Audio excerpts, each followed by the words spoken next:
নিজের বাড়িটা দীর্ঘদিন নিজেই ঘুরে দেখা হয় না। হাঁটতে হাঁটতেই আনমনে আশরাত এসে পৌঁছালো নিচতলার সবচেয়ে বড় বেডরুমটায়। আশরাতের মা সেলিনা হক ঢাকা এলে এই ঘরটাতেই থাকেন। ঘরটা সাজানো হয়েছে তার পছন্দ অনুযায়ী। আচ্ছা, আসফি আপা কি তাহলে আজ ঠিক কথাই বলছিল? আরশাদের কি উচিত মায়ের সঙ্গে সবকিছু স্বাভাবিক করে নেওয়া? দীর্ঘশ্বাস ফেলল আরশাদ। এই প্রশ্নের উত্তর তার নিজের কাছেও নেই। হাঁটতে হাঁটতেই হঠাৎ চোখে পড়ল দেয়ালে ঝুলতে থাকা একটা ছবির দিকে। মেঝেতে একগাদা খেলনা নিয়ে বসে থাকা ছোট্ট আরশাদ। করুণ দৃষ্টিতে ছবিটার দিকে তাকিয়ে রইল আরশাদ। এই বাচ্চাটার জন্যে খুব মায়া হয় তার। ওর সঙ্গে কোনোদিনও খারাপ ছাড়া ভালো কিছু হয়নি। মানুষের প্রথম জীবন দুঃখ দুর্দশায় কাটলে দ্বিতীয় জীবনে নাকি প্রশান্তি নেমে আসে। এই যেমন ওরা। মেয়েটার প্রথম জীবন কেটেছে যন্ত্রণা বঞ্চনা অত্যাচারের মাঝে। সেই জীবন থেকে বেরিয়ে আসার জন্যে সে নির্ঘাত দিনরাত প্রার্থনা করেছে। তার প্রার্থনা সত্যিও হয়েছে। দ্বিতীয় জীবনে সে ভালো আছে। কিন্তু একটা মানুষ প্রথম জীবন দুঃখ দুর্দশায় কাটানোর পর যখন দ্বিতীয় জীবন পায়, আর সেই জীবনটাও যখন ডুবে যায় অন্ধকারে, তখন হতাশা ছাড়া আর কোনো অবকাশ থাকে না তার। কারণ তৃতীয় জীবন বলে প্রকৃতি আমাদের কিছু দেয় না। দিয়ে থাকলেও আরশাদের ভাগ্যে তা লেখা নেই। আরশাদের ছেলেবেলাটা কেটেছে অন্ধকারে, নিবিড় কালো অন্ধকার। অতিরিক্ত অন্ধকারও একসময় মানুষের চোখ সয়ে যায়। তবে সেই অন্ধকারের কথা মনে করলেও আজও গা শিউরে ওঠে। আরশাদের বাবা আরমান হক ছিলেন একজন ব্যবসায়ী। কিসের ব্যবসা করতেন উত্তরটা কখনোই জানা ছিল না আরশাদের। কারণ তিনি বেশি দিন এক ব্যবসা টিকিয়ে রাখতে পারতেন না। কখনো চালের ব্যবসা, কখনো জামা কাপড়, কখনো বইপত্র। এই শহরে এমন কোনো জিনিস নেই যার ব্যবসা আরমান হক করেননি। দুদিন পর পর ব্যবসায় ধস আর নতুন নতুন ব্যবসা শুরু করার কারণে চারিদিকে দেনা বাড়তে থাকে। আরমান হয়ে পড়েন দিকবিদিক শূন্য। টাকার যোগান দিতে তার লোভী চোখ দুটো গিয়ে পড়ে সেলিনা হকের বিয়ের গয়নার উপর। বিয়ের গয়নার সঙ্গে সব নারীরই অতিরিক্ত মায়াযুক্ত থাকে। তার উপরে এই গয়নাগুলো ছিল সেলিনার ছেলেমেয়েদের অনিশ্চিত ভবিষ্যতের একমাত্র সম্বল। তাই গয়নাগুলোর জন্য সামান্য প্রতিবাদ করলেই চরমভাবে অপদস্থ হন স্বামীর হাতে। আরমান ছোট ছোট ছেলেমেয়েদের সামনে বেল্ট খুলে স্ত্রীকে মারতে শুরু করেন। ওই ঘটনার প্রগাঢ় ছাপ ফেলেছিল আরশাদের ছোট্ট মস্তিষ্কে। শরীরের কোনো অংশ পুড়ে গেলে আজীবন সূক্ষ্ম ক্ষতচিহ্ন রয়ে যায়, তেমনি ওই ঘটনা থেকে পাওয়া ক্ষতচিহ্ন আজও রয়ে গেছে মনে। এরপর থেকে বাবার কাছে মায়ের মার খাওয়াটা স্বাভাবিক হয়ে যায় তার কাছে। একটু কথা কাটাকাটি হলেই ধরে নিতে হবে বাবা বেল্ট খুলে শুরু করবেন মার। অদ্ভুত ব্যাপার, স্ত্রীর প্রতি হাজারো অবিচার করলেও সন্তানদের সঙ্গে ঠিকই হেসে হেসে কথা বলতেন আরমান। আদর্শ পিতার ন্যায় প্রতি সপ্তাহে নতুন নতুন খেলনা এনে দিতেন ছেলে মেয়েদের। তবুও তাদের মনে সামান্যতম জায়গা করে নিতে পারেননি। আরশাদের বয়স যখন 14 কি 15, তখন একদিন আরমান ফুরফুরে মেজাজে বাড়ি ফিরলেন। সাধারণত তিনি বাড়ি ফিরেই মেজাজ গরম করে থাকেন। তিক্ত গলায় কতক্ষণ সেলিনার সঙ্গে ঝগড়া করেন। তবে সেদিন দেখা গেল একেবারেই ভিন্ন চিত্র। আরমান বাড়ি ফিরে হাসি হাসি গলায় ছেলে মেয়েদের পড়াশোনার খোঁজ খবর নিলেন। স্ত্রীকে সন্ধ্যার চা বানাতে সাহায্য করলেন। তবুও কোথায় যেন একটু খটকা লেগেই থাকলো আরশাদের মনে। বাবা কি তবে সত্যি ভালো হয়ে গেল? চা খেতে খেতে কথার চলে আরমান স্ত্রীকে বললেন, এবারে চায়ের ব্যবসায় করব, বুঝলে সেলিনা। সিলেটে ছেলে হয়ে অন্য কোনো ব্যবসায় আমাকে মানায় নাকি? সিলেটে একটা সিলেটে একটা ফ্যাক্টরি ভাড়া নেব। 3 মাসের মধ্যে আমরা কোটিপতি। এই ভাড়া বাসায় আর থাকতে হবে না। সেলিনা হতবাক গলায় বললেন, 3 মাসের মধ্যে কি করে সম্ভব? সম্ভব হবে না কেন? আমার 2 বন্ধুকে এবার সাথে নিচ্ছি। চায়ের ব্যবসায় ওরা এক্সপার্ট। এই এক ব্যবসা দিয়েই দুজনে ঢাকায় 4-4টা করে ফ্ল্যাট কিনেছে। বলো কি? ঠিক বলেছে। এই ব্যবসাটা একবার দাঁড়িয়ে গেলে আমাদের সব দুঃখ শেষ। নিজেদের বাড়ি হবে, গাড়ি হবে, ধার দেনা করে চলতে হবে না। তোমাকেও দিনরাত খাটতে হবে না। সামান্য গ্লাসে পানি ঢেলে দেওয়ার জন্য লোক থাকবে। স্বপ্নে বিভোর হয়ে সেলিনার চোখ দুটো চকচক করে উঠল। এমন একটা দিনের প্রতীক্ষায় তিনিও বসে আছেন। রোজকার অশান্তি দূর হয়ে যদি জীবনে সুখের প্রাচুর্য আসে, তবে ক্ষতি কিসের? খুশিতে গদগদ হয়ে সেলিনা বললেন, তাহলে তুমি এই ব্যবসা শুরু করো। শুরু করব বললেই তো আর শুরু করা যায় না। ফ্যাক্টরি ভাড়া নিতে হবে, মেশিনারি কিনতে হবে, কর্মচারী ঠিক করতে হবে, কত কাজ। এইসব কাজ কি আর ফ্রি ফ্রি করা যায় বলো? প্রায় লাখ 10 টাকা মতো লাগবে। 10 লাখ? এত টাকা তুমি কোথায় পাবে? আরমান চায়ের কাপে চুমুক দিয়ে নির্বিকার ভঙ্গিতে বললেন, তুমি জোগাড় করবে। আমি আমি এতগুলো টাকা কোথায় পাবো? তোমার ভাইদের কাছে চাইবে। এমনিতেও বিয়ের পর তাদের কাছে কোনো সাহায্য তো চাইনি। তাই বলে 10 লাখ টাকা চাবো? চাইলে কি ওরা দিয়ে দেবে? আচ্ছা 10 লাখ টাকা না, আচ্ছা 10 লাখ লাগবে না, 3 ভাইয়ের কাছ থেকে 3 লাখ 3 লাখ করে 9 লাখ টাকা জোগাড় করো আপাতত। আরে দেবে না কেন, বলবে 3 মাসের মধ্যে আমি ফেরত দিয়ে দেব। 3 ভাইয়ের কাছ থেকে 6 লাখ টাকার মতো জোগাড় করতে পেরেছিলেন সেলিনা। অন্ধের মতো বিশ্বাস করে সেই টাকা তুলে দিয়েছিলেন স্বামীর হাতে। চোখে ছিল একটাই মাত্র অপেক্ষা, সুদিনের অপেক্ষা। সেলিনার যত্নে করা বিশ্বাসের পাহাড় নিমিষেই ভেঙে চুরমার করে দেন আরমান। 6 লাখ টাকা নিয়ে এক ভোরবেলা তিনি যে বেরিয়ে গেলেন, আর কোনোদিনও ফিরে এলেন না। পরবর্তীতে খবর এলো তিনি অবস্থান করছেন অস্ট্রেলিয়াতে তার দ্বিতীয় স্ত্রীর সঙ্গে। বাংলাদেশে থাকতেই প্রথম স্ত্রীর অজ্ঞানে দ্বিতীয়বারের মতো বিয়ে করেছিলেন তিনি। আরমান সুদিনের স্বপ্ন ঠিকই দেখেছিলেন, তবে সেই স্বপ্নে ছিল না প্রথম পরিবারের কেউই। আসফিয়া চোখের সামনে পুরুষ বলতে বাবাই দেখেছে। ভাই তখনও অনেক ছোট। তার বারবার মনে হতে থাকে পৃথিবীর সকল পুরুষ এতটাই খারাপ, এতটাই নিকৃষ্ট। সেই চিন্তাভাবনা থেকে আসফিয়া এখনো বিয়ে করেনি, কখনো করবে বলেও মনে হয় না। আরশাদ সকল পুরুষকে বাবার মতো মনে করেনি, বরং নিজেকে বুঝিয়েছে কোনো ক্রমেই বাবার মতো হওয়া যাবে না। এত শক্ত মনোবলের অধিকারী হওয়া সত্ত্বেও ভেজালে ভরপুর এই শৈশব গভীরভাবে নাড়িয়ে দেয় তাকে। আরশাদ ক্রমেই আত্মবিশ্বাস হারিয়ে ফেলতে শুরু করে। সবসময় তার মনে হতে থাকে সে যেখানেই যাবে সাথে করে অশান্তি বয়ে নিয়ে যাবে। ছেলেবেলার এই ট্রমা দীর্ঘদিন ভুগিয়েছে আরশাদকে। শেষ করে দিতে চেয়েছে তিলে তিলে, তবে পারেনি। এর আগেই তার আগমন ঘটে রূপালী পর্দার সোনালী জগতে। জীবনটা বদলে যেতে শুরু করে স্বপ্নের মতো করে। তবে শরীরের কোনো ক্ষত শুকানোর আগে যদি দ্বিতীয়বার সেই একই জায়গায় ক্ষত এসে স্থান দখল করে, ব্যথার তখন কোনো অবকাশই থাকে না। মায়ের ঘর থেকে বেরিয়ে এলো আরশাদ। প্রথম জীবনের যন্ত্রণাদায়ক স্মৃতিগুলো তার মস্তিষ্ক এখন আর সঙ্গে নিয়ে বয়ে বেড়ায় না। তবে দ্বিতীয় জীবনের যন্ত্রণাগুলোর জাত আলাদা। এরা গেঁথে রয়েছে মস্তিষ্কের প্রতিটা কোষের সঙ্গে। এদের ভুলে যাওয়ার কোনো উপায় নেই। দ্বিতীয় জীবনের ট্রমার সূচনা হয় ডিভোর্সের পর থেকে। তবে ডিভোর্সকে কেন্দ্র করে নয়, ওই বিচ্ছেদ নিয়ে আরশাদের মনে এক ফোঁটাও অনুশোচনা বা আক্ষেপ নেই। বরং যা আছে তা হলো গর্ব। এতটা গর্ব নিজের অঢেল সাফল্যের উপরও হয় না। ঘটনা শুরু হয় আনুষ্ঠানিকভাবে ডিভোর্সের ঘোষণা করার পরপর। আগে থেকে আরশাদ ঠিক করে রেখেছিল তাদের ডিভোর্সের প্রকৃত কারণ কেউ জানবে না। পত্রপত্রিকার সাংবাদিকও না, ভক্তকুলো না। হুট করে কোনো কারণ ছাড়া ডিভোর্সের ঘোষণা আসায় ভক্তরা হয়ে গেল ক্ষুব্ধ। অলিতে গলিতে চায়ের দোকানে শুধুমাত্র একটাই আলোচনা, কেন হলো আরশাদ নওশিনের ডিভোর্স? তাদের মধ্যে কি ভালোবাসার কমতি ছিল? একেবারেই না। বরং নবদম্পতিদের কাছে তারা ছিল আদর্শের মতো। ভক্তদের এই অসীম আগ্রহকে কেন্দ্র করে শুরু হলো গল্প লেখা। সাংবাদিকেরা প্রতিবেদন থেকে সরে এসে কাল্পনিক বেড়াজালে শব্দগুলোকে আবদ্ধ করতে ব্যস্ত হয়ে পড়ল। কোনো কোনো গল্পে আরশাদের জীবনে আবির্ভাব ঘটেছে নতুন এক নারীর, যে নারী আরশাদের মনে জায়গা দখল করে সুকৌশলে সরিয়ে দিয়েছে তার স্ত্রী নওশিনকে। কোনো কোনো গল্পে এ সকল দোষ নওশিনের। সে নাকি এক বড়লোকের ব্যবসায়ী প্রেমে পড়ে আরশাদকে ডিভোর্স দিয়েছে। হাজারো কাল্পনিক গল্পের ভিড়ে কোনটা সত্যি তা কেউ জানে না। আরশাদ চাইলেই পারত গণমাধ্যমে এসে নওশিনের নামে একগাদা বাজে কথা বলতে। ডিভোর্স মানেই তো কাদা ছোড়াছুড়ির প্রতিযোগিতা। ভক্তগুলিতে দারুণ বিনোদন পেলেও একটা সময় সেই লেখাগুলো গিয়ে পড়তো কথার চোখে। মাকে সকলের সামনে হেয় করার জন্য কথা কি কোনোদিনও পারত বাবাকে ক্ষমা করতে? পারত না। যেমন আরশাদ পারেনি তার বাবাকে ক্ষমা করতে। মায়ের অকারণ ঘৃণা থেকে বাঁচতে মুখে কুলুপ এঁটে থেকে লাভটা হলো কোথায়? বড় হয়ে কি দেখবে কথা? তার বাবাকে দোষী করে লেখা হাজারখানেক কাল্পনিক গল্প। কথাও হয়তো দিন শেষে অন্যান্য সকলের মতো বিশ্বাস করে নিবে বাবা চরিত্রহীনতার কারণে তার জীবনে আদর্শ সুখী পরিবারের এত অভাব। আর বেশি কিছু ভাবতে পারল না আরশাদ, মাথাটা ধরে আসছে। আর বেশিক্ষণ এসব চিন্তা করলেই শুরু হয়ে যাবে তীব্র মাথা ব্যথা।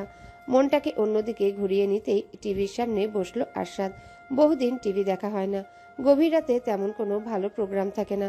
বেশিরভাগ চ্যানেল জুড়ে বিজ্ঞাপন আর দিনে দেখানো অনুষ্ঠানের পুনঃপ্রচার।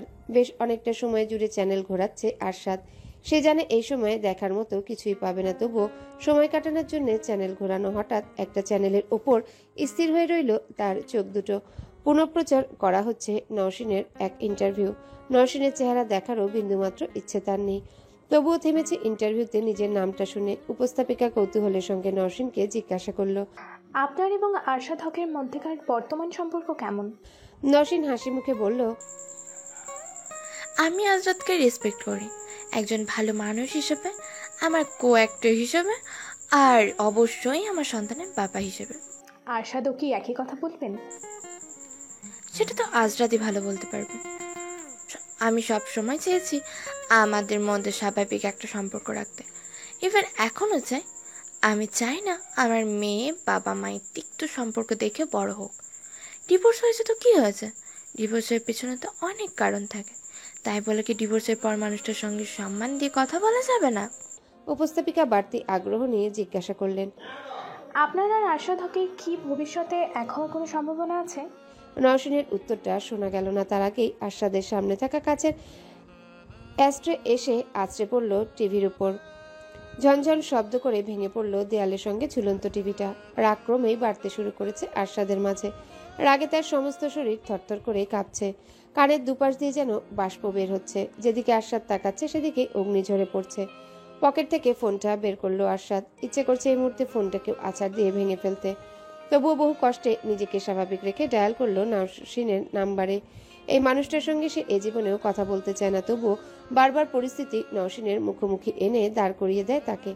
দুটো রিং বাজার সঙ্গে সঙ্গে ফোনটা রিসিভ হলো। নওশিনকে কিছু বলার সুযোগ না দিয়ে আরশাদ ক্রুদ্ধ গলায় বলল, সমস্যাটা কি তোমার? বলেছি না ইন্টারভিউতে আমার ব্যাপারে কোনো কথা বলবে না, তাও বারবার আমার টপিক নিয়ে পড়ে থাকো কেন? অপর প্রান্ত থেকে নওশিন কাতস্বরে বলল। সাদ, আমার কথা শোনো। আরশাদ হুঙ্কার দিয়ে বলল, don't you dare to call me that. কয়েক মুহূর্ত চুপ করে থেকে নওশিন শান্ত স্বরে বলল, আচ্ছা ঠিক আছে, ডাকবো না। আমার কথাটা একবার শোনো। আমি তোমার ব্যাপারে কিছু কথা বলতে চাইনি। ওরা জিজ্ঞেস করলে আমরা কি বা করার আছে? আমি তো আর তোমার মতো সিন ক্রিয়েট করতে পারি না। আমি সিনক্রেট করছি না, পরিষ্কার বলে দিচ্ছি, তুমি আমাকে নিয়ে ইন্টারভিউতে কোনো কথা বলবে না। তার মানে বলবে না। তুমি শুধু শুধু রেগে যাচ্ছ। নিজেকে একবার জিজ্ঞেস করে দেখো, আমি কি ভুল কিছু বলছি? ডিভোর্স হয়ে গেছে তো কি হয়েছে? আমি কি সামান্য তোমার সম্মান পেতে পারি না তোমার কাছ থেকে? তোমার বাচ্চার মা আমি। আরশাদ তাচ্ছিল্যের হাসি দিয়ে হেসে বলল, নাটক না, নাটক করছো তুমি সবার সামনে। তোমার সব নাটক খুব ভালো করে জানা আছে আমার। ভাবছো এভাবে বাচ্চার দোহাই দিয়ে ভিকটিম কার্ড প্লে করলে মানুষের সিম্প্যাথি পাবে। ভুলে যেও না, আমি একবার চাইলে তোমার আসল চেহারাটা সবাইকে দেখে ফেল। আমার কোনো আসল নকল চেহারা নেই। সবাই যা দেখে তাই আমার আসল চেহারা। তোমার মতো দুই চেহারার মানুষ আমি নই। মনে নেই বিয়ের দিন কি বলেছিলে আমাকে? বলেছিলে যতই যাই হয়ে যাক না কেন সব সময় পাশে থাকবে আমার। তাহলে শেষ পর্যন্ত থাকলে না কেন আমার পাশে? লজ্জা করে না তোমার? কোন মুখে বড় বড় কথা বলছো তুমি? আমি দুই চেহারার মানুষ? নিজের দোষ আড়াল করার জন্যই তো আমাকে দুই চেহারার মানুষ বানিয়ে রেখেছো। আমার কোনো দোষ ছিল না। নওশিনকে থামিয়ে দিয়ে আরশাদ বিরক্ত গলায় বলল, তোমার সাথে কথা বলতে আমার রুচিতে বাধে। ভালোভাবে বলছি, ফার্দার আমাকে নিয়ে ইন্টারভিউতে কোনো কথা বলবে না। আমার নাম ব্যবহার করে ফ্রেম পাওয়ার অভ্যাসটা আবার বন্ধ করো। ধোয়া ওঠা কফির কাপ নিয়ে টিভির সামনে বসলো নওশিন। তার সকালটা কেটে যায় সংবাদ দেখতে দেখতে। এ বাড়িতে সর্বক্ষণ আলো বাতাস খেলা করে বেড়ায়, তবুও যেন আজ মনে হচ্ছে বিচিত্র এক অন্ধকারে চেয়ে আছে পুরো বাড়ি। এর প্রধান কারণ কথার অনুপস্থিতি। দুদিন হলো বাবার সঙ্গে ছুটি কাটাতে গেছে যুক্তরাষ্ট্রে কথা। তাছাড়া নওশিনের সবকিছুই নিষ্প্রাণ, সে নিজেও তো প্রাণহীন। মনোযোগটা আবারও টিভির দিকে ফিরিয়ে নিল নওশিন। টিভির স্ক্রিনে ভেসে উঠেছে আজকের শীর্ষ সংবাদ। রাজধানীতে অবাধে চলছে মাদক কেনাবেচা ও মাদক সেবন। দিনের আলোয় নির্ভয়ে মাদক সেবন করছে রাস্তার ভাসমান মানুষেরা। পুলিশ বাহিনী এসব মাদক সেবীদের বিরুদ্ধে তৎপর হতে শুরু করেছে। নওশিনের গা বেয়ে শীতল হাওয়া বয়ে গেল। এই মাদক জিনিসটা যে কতটা ভয়ঙ্কর সে তা জানে। একটা মানুষের জীবনকে ধ্বংসের মুখোমুখি এনে দাঁড় করানোর জন্য অতি ক্ষুদ্র এই জিনিসটাই যথেষ্ট। অতীতে রাত 1:10, কুয়াশার চাদরে ঢেকে আছে চারপাশ। শীতটা এবার একটু বেশি অনুভূত হচ্ছে। প্রচন্ড শীতে আরশাদের দাঁতে দাঁত লেগে শিরশির করে ওঠে। হাত দুটো অবশ হয়ে আসে। গাড়ি থেকে বেরিয়ে বাড়ির ভিতর প্রবেশ করলো আরশাদ। সারা বাড়ি অন্ধকারে চেয়ে আছে। অদ্ভুত ব্যাপার, এ বাড়ির আলোগুলো কখনো নিভিয়ে রাখা হয় না। অন্ধকার নওশিনের একেবারেই অসহ্য। কিছুটা অবাক হয়ে শোবার ঘরের দিকে পা বাড়ালো আরশাদ। সে ঘর থেকে অবশ্য ক্ষীণ আলো আভা আসছে। কথার বয়স সবে 3 মাস। মেয়েটা মাকে বড্ড বিরক্ত করে। সারা রাত কেঁদে কেটে একাকার অবস্থা, সারাদিন ঘুমে আচ্ছন্ন। কয়েকদিন আগেই আরশাদের নতুন সিনেমাটার শুটিং শুরু হলো, তবুও বেচারা যতটা পারে নওশিনকে সাহায্য করে। মেয়ে যখন তাদের দুজনার, আর রাত জাগাটাও দুজনারই কর্তব্য। ঘরে ঢুকে আরশাদ দেখতে পেল কথা তার গভর্নেন্সের কোলে উঠে হাত পা নেড়ে খেলা করছে। এই গভর্নেন্স কথার 7 দিন বয়স থেকেই বাড়িতে রয়েছে। তার প্রধান দায়িত্ব বাচ্চার দেখাশোনায় নওশিনকে সাহায্য করা। বাবাকে দেখে তার দিকে হাসি মুখে হাত বাড়িয়ে দিল কথা। মেয়েটা হয়েছে প্রখর বাবা ভক্ত। বাবা আশেপাশে থাকলে তার কাউকে প্রয়োজন হয় না। দিনভর ক্লান্তির পর মেয়েটার মুখটা দেখে প্রচ্ছন্ন হাসি ফুটে উঠল আরশাদের ঠোঁটেও। মেয়েকে কোলে নিয়ে কিছুটা সময় তার গায়ে হাত বুলিয়ে দিল আরশাদ। এরপর নিচু গলায় কথার গভর্নেন্সকে বলল, তোমার ম্যাম কোথায়? ম্যাম তো সেই সন্ধেবেলায় বাবুকে আমার কাছে রেখে গেছে। কোথায় গেছে? ম্যাম তো বললেন পাশের ঘরেই আছেন। চিন্তার ভাঁজ পড়ল আরশাদের কপালে। আজ সন্ধ্যার পর থেকে তারও ফোনে কথা হয়নি নওশিনের সঙ্গে। এতটা দীর্ঘ সময় তাকে ফোন না করে থাকে না মেয়েটা। আজ হঠাৎ কি হলো কে জানে। আরশাদ কথাকে গভর্নেন্সের কোলে দিয়ে বেরিয়ে পড়ল নওশিনের খোঁজে। প্রথম গন্তব্য পাশের ঘরে। না, পাশের ঘরে নওশিন নেই, এমনকি আশেপাশের কোনো ঘরেই নেই। অদ্ভুত ব্যাপার, মেয়েটা হুট করে অদৃশ্য হয়ে পড়ল নাকি? আচ্ছা, নওশিন বাইরে যায়নি তো? সেই সুযোগ নেই। বাইরে গেলে নওশিন সবসময় আরশাদকে বলেই যায়। ওপরের তলায় কোনো খোঁজ না পেয়ে আরশাদ নেমে এলো নিচতলায়। এখানেও কোথাও পাওয়া গেল না নওশিনের দেখা। দুশ্চিন্তাটা ক্রমেই বেড়ে যাচ্ছে। এমনিতেও মেয়েটার শরীর ভালো যাচ্ছে না, তার সঙ্গে আবার যুক্ত হয়েছে নানা প্রকার উদ্ভট চিন্তাভাবনা। কথার পৃথিবী আসার মাসখানেক আগে থেকে নওশিনের মাথায় ভরে যায় আজগুবি সব ভাবনায়। আরশাদের বা ছাদের দিকে পা বাড়ালো। ছাদটা নওশিনের বড় শখের। দেশি বিদেশি কত রকম গাছ যে সেখানে লাগানো রয়েছে তার হিসাবের বাইরে। নওশিন সেখানে থাকলেও থাকতে পারে। ছাদে নওশিনকে পাওয়া গেল না, তবে ছাদের পাশে এক চিলতে স্টোর রুমের মতো আছে। অপ্রয়োজনীয় টব, খুপড়ি, এইসব হাবিজাবি রাখা হয় সেখানে। আরশাদ কি যেন মনে করে একবার উকি দিল ঘরটায়। ভাগ্যিস দিয়েছিল। অন্ধকারাচ্ছন্ন অপরিষ্কার স্টোর রুমের মেঝেতে হাঁটুতে মাথা টেকিয়ে বসে আছে নওশিন। তার রুক্ষ এলোমেলো চুলগুলো মুখের উপর পড়ে আছে। দৃশ্যটা এক পলক দেখে বুকটা ধক করে উঠল আরশাদের। কি হয়েছে এই মেয়েটার? এমন বিধ্বস্ত ভঙ্গির কারণ কি? আরশাদ এক মুহূর্ত অপচয় না করে ঢুকে পড়ল স্টোর রুমে। নওশিনের সামনে হাঁটু গেড়ে বসে উদ্বিগ্ন গলায় বলল, নৌশিন, কি হচ্ছে তোমার? এখানে বসে আছো কেন? নওশিন হাঁটু থেকে মুখ তুলে তাকালো আরশাদের দিকে। তার দৃষ্টিতে ভর করছে একরাশ শূন্যতা। কয়েক মুহূর্ত এভাবে শূন্য দৃষ্টিতে তাকিয়ে রইল। অতঃপর নীরবতা ভঙ্গ করে করুণ কণ্ঠে বলল, সাদ, তুমি এসেছো? এতক্ষণ পর এসেছো? আমি সেই কখন থেকে তোমার জন্য অপেক্ষা করছি। আরশাদের দুশ্চিন্তার পাল্লা আরেকটু ভারী করে দিল নওশিনের এই কণ্ঠস্বরে। আরশাদ চিন্তিত গলায় বলল, কি হয়েছে তোমার নৌশিন? কিছু হয়নি তো? কি হবে আমার? তোমার কি হয়েছে? আমার ফোন রিসিভ করছিলে না কেন? জানো কতবার ফোন করেছি তোমাকে? 1,000,000,000 বার ফোন করেছি। নওশিন একেবারে উল্টাপাল্টা কথা বলছে। সন্ধ্যার পর থেকে সে একবারও ফোন করেনি আরশাদকে। উল্টো আরশাদই একবার ফোন করে বন্ধ পেয়েছে। অথচ নওশিন কিনা বলছে 1,000,000,000 বার ফোন করেছি। ফোনের ব্যাপারটা নিয়ে আর কোনো কথাই গেল না আরশাদ। সে বুঝতে পারছে স্বাভাবিকতার লেশমাত্র নেই নওশিনের মাঝে। অস্বাভাবিকভাবে টলছে মেয়েটা। টলতে টলতে এসে পড়ল আরশাদের বুকে। অসহায় গলায় বলল, কেন বারবার আমাকে একা রেখে চলে যাও সাদ? তুমি জানো না তোমাকে ছাড়া থাকতে আমার প্রচন্ড কষ্ট হয়। অবুঝের মতো চেয়ে রইল আরশাদ। স্বাভাবিকের থেকে বেশি অস্বাভাবিক আচরণ করছে কেন নওশিন? মেয়েটা চিরকালই হাস্যোজ্জ্বল। কথার পৃথিবীতে আসার পর সেই স্বভাবে কিছুটা ভাটা পড়লেও প্রকৃত মানুষটার তো একেবারেই বদলে যাওয়ার কথা নয়। আরশাদ কিছু একটা বলতে যাবে, তখনই তার চোখ পড়ল মেঝেতে। ছড়িয়ে ছিটিয়ে পড়ে আছে কিছু জিনিস। নিজ চোখে এই জিনিস এর আগে কখনো না দেখলেও চিনতে বিন্দুমাত্র অসুবিধা হলো না তার। আরশাদ ভীত গলায় বলল, নৌশিন, তুমি ড্রাগস নিয়েছো? নওশিন আটকে উঠে বলল, ওই না তো, আমি কেন ড্রাগস নিতে যাব? তোমার কি আমাকে এতটা খারাপ মনে হয় সাদ? আরশাদ লক্ষ্য করল নওশিন ভীষণভাবে কাঁপছে। তার নিঃশ্বাসও ভারী হয়ে এসেছে। আরশাদের মাথাটার কিছুতেই কাজ করছে না। সব হিসাব যেন কেমন এলোমেলো হয়ে আসছে। যে মানুষটা সবসময় মাদকের বিরুদ্ধে সোচ্চার, সে নিজে আজ ড্রাগস নিয়ে পড়ে আছে। কথাকে গর্ভে ধারণ করার পর থেকে খুব স্বাভাবিকভাবেই নওশিন বদলে গেছে। তাই বলে এতটা বদলে যেতে হবে? আরশাদও আরও কয়েকবার নওশিনকে ডাকলো, কিন্তু কোনো সাড়া শব্দ পাওয়া গেল না। আরশাদ মেয়েটাকে কোলে তুলে সাবধানে নিয়ে গেল দোতলায়। এই অবস্থায় নওশিনকে কথার কাছে রাখাটা ঠিক হবে না, তাই তাকে নিয়ে শুইয়ে দিল পাশের ঘরটায়। ডাক্তারকে খবর দিতে হবে, কথাকে গিয়ে দেখে আসতে হবে। সামনে একটার পর একটা কাজ, কোনটা আগে কোনটা পরে করবে তা ভাবতেই হিমশিম খেতে হচ্ছে আরশাদকে। এত সব ভাবনার মাঝে হঠাৎ বেজে উঠল আরশাদের ফোন। স্ক্রিনে ভেসে উঠেছে ফারুকের নাম। ফারুক আরশাদের ম্যানেজার। লোকটার বয়স 60-এর কাছাকাছি, তবুও তার মধ্যে দায়িত্বজ্ঞানের কোনো অন্ত নেই। আরশাদ ক্যারিয়ারের শুরু থেকেই ফারুক আছে তার ম্যানেজার হিসেবে। বয়সের ভারে নুজ ফারুক আগামী বছর কাছ থেকে অবসর নেবেন বলে আরশাদের হতাশার শেষ নেই। নতুন ম্যানেজার কিভাবে কাজ করবে কে জানে। ফোন রিসিভ করতেই শোনা গেল ফারুকের চিন্তিত কণ্ঠস্বর। স্যার, একটু ঝামেলা হয়ে গেছে। বিরক্তির প্রবল স্রোত বয়ে গেল আরশাদের উপর দিয়ে। একে তো বেচারা নওশিনের এই ঝামেলায় জর্জরিত, তার উপর আবার কি ঝামেলা বেঁধেছে। আরশাদ দীর্ঘশ্বাস ফেলে বলল, কি হয়েছে?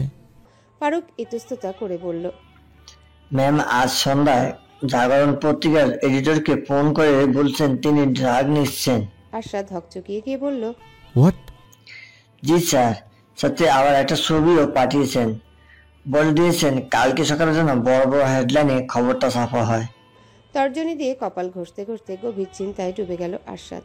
আরশাদ চোখের সামনে নিজের সব থেকে প্রিয় মানুষটার ক্যারিয়ারের ক্ষতি সহ্য করতে পারবে না। বেশ খানিকটা সময় চিন্তা করে আরশাদ বলল, কে এমন পাগলামি করেছে নৌসিন? খবরটা একবার পত্রিকায় ছাপা হলে তো সর্বনাশ। দর্শকেরা নৌসিনের উপর থেকে মুখ ফিরিয়ে নিবে, যার অর্থ ক্যারিয়ার ভরাডুবি। ওদের মুখ বন্ধ করতে হবে। নিজেদের মুখ বন্ধ করার জন্য নিজেরাই ব্যস্ত হয়ে পড়ছেন স্যার। ওই এডিটর আমাকে ফোন করে টাকা চাইছে। কত চেয়েছে? 5 লাখ। কোনো মনে হয় সামান্য একটা নিউজ না করার জন্য 5 লাখ টাকা? যদি একে সামান্য নিউজ বলা যায় না। দেশের সব থেকে বড় সুপারস্টারের স্ত্রী হওয়ার সাথে সাথে সিনেমা জগতের জনপ্রিয় একটি মুখ নওশিন, সে স্বেচ্ছায় মাদকের দুনিয়ায় গা ভাসিয়ে দিচ্ছে। এই খবর যে পত্রিকা পাবে সে লুফে নেবে। টাকা দিয়ে আপাতত ওদের মুখটা বন্ধ করতে হবে। বাসায় এসে চেক নিয়ে যান ফারুক ভাই। পরবর্তী কয়েক ঘন্টা কাটলো প্রবল ব্যস্ততার মাঝে। ডাক্তার এসে নওশিনকে প্রাথমিক কিছু চিকিৎসা দিলেন, যদিও জ্ঞান ফেরার আগ পর্যন্ত সঠিক চিকিৎসা দেওয়া সম্ভব হচ্ছে না। ফারুক এসে চেক নিয়ে গেল। চেকটা জাগরণের অফিসে পৌঁছাতে পৌঁছাতে লেগে গেল আরও 1 ঘন্টা।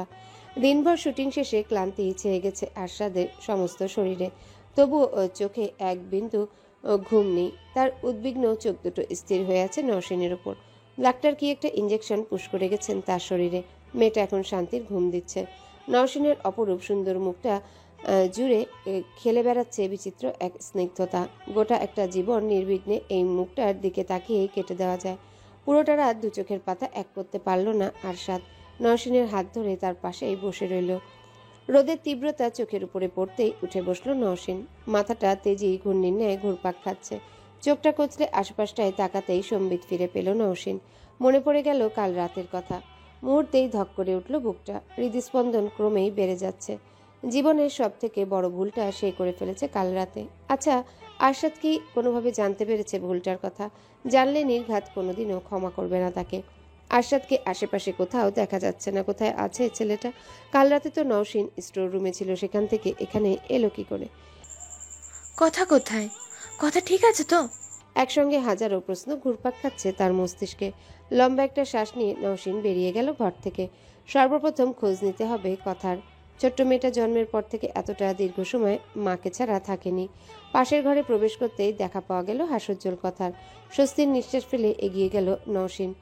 গভর্নেন্সের কোলে উঠে বিস্মিত দৃষ্টিতে ঘূর্ণায়মান সিলিং ফ্যানের দিকে তাকিয়ে আছে কণা। নওশিন ছুটে গিয়ে কোলে তুলল মেয়েকে। অনবরত চুমুতে ভরিয়ে দিল তার মুখ।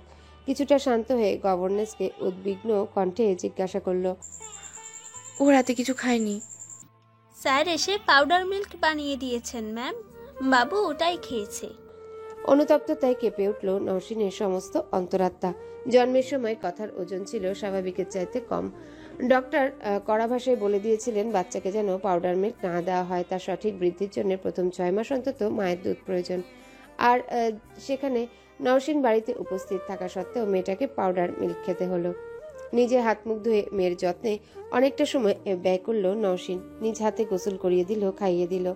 দুপুর 12টা-1টার দিকে কথা গভীর ঘুমে তলিয়ে যায়। আজও তার ব্যতিক্রম হলো না। মায়ের কোলে উঠে বসতেই কিছুক্ষণ বাদে ঘুমিয়ে পড়ল কথা।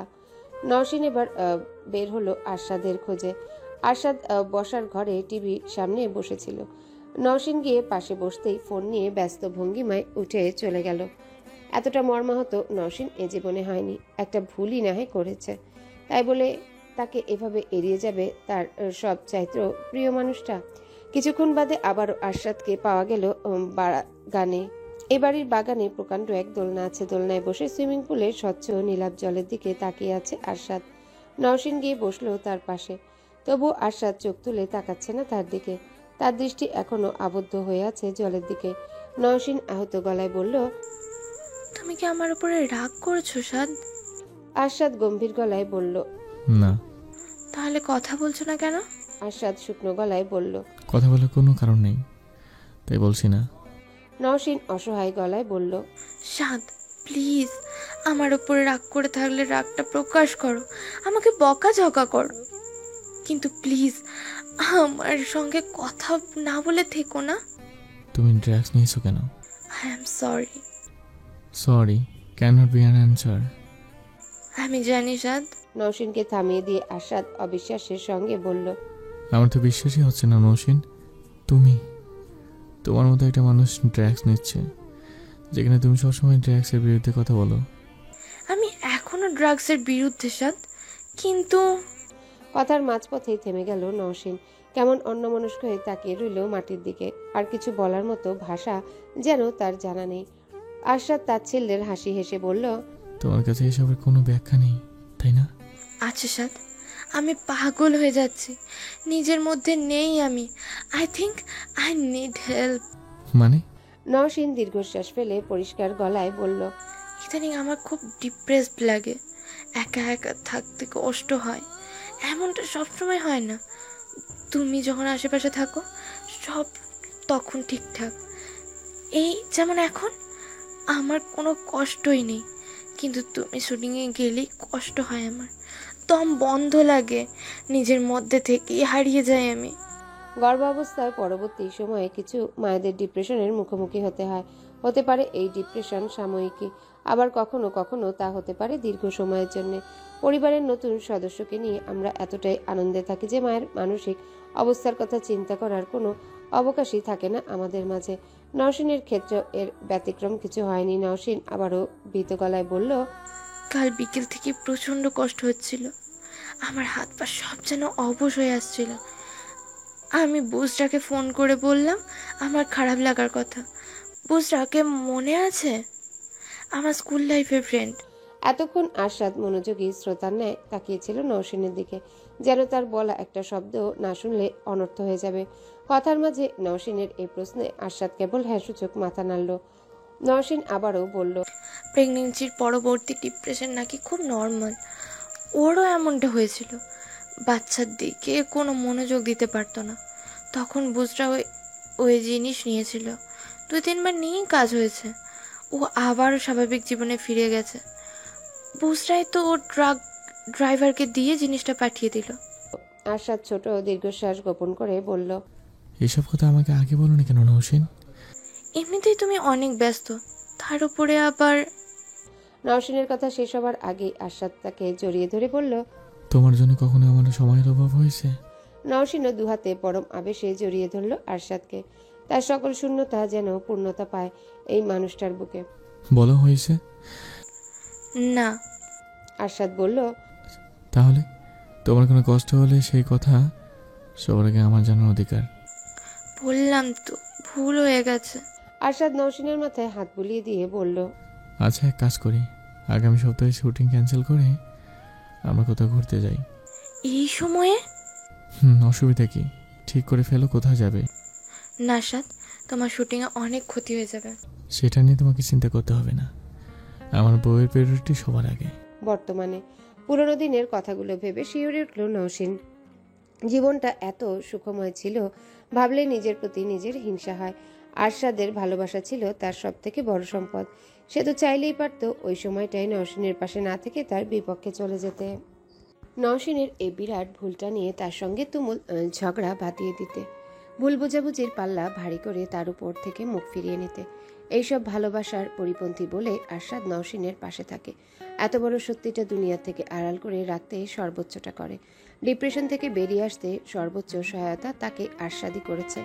যে কোনো সম্পদকেই পরম যত্নে আগলে রাখতে হয়, অবহেলায় ফেলে রাখলে তা ক্ষয় হয়ে যায়। নওশিনের এই সবচাইতে দামি সম্পদটার বেলায়ও তাই হয়েছে। এজন্যই তো নওশিন জীবনের থেকে বেশি ভালোবাসা মানুষটা আজ তাকে দেখতেই পারে না। হ্যালো বন্ধুরা, পরবর্তী পার্ট খুব তাড়াতাড়ি আসবে, তো সবাই অপেক্ষায় থাকো। আর চ্যানেলটি যারা এখনো সাবস্ক্রাইব করনি তারা পরবর্তী পার্ট দেখার জন্য চ্যানেলটি সাবস্ক্রাইব করে রেখো। ধন্যবাদ সবাইকে, আমাদের সাথেই থেকো।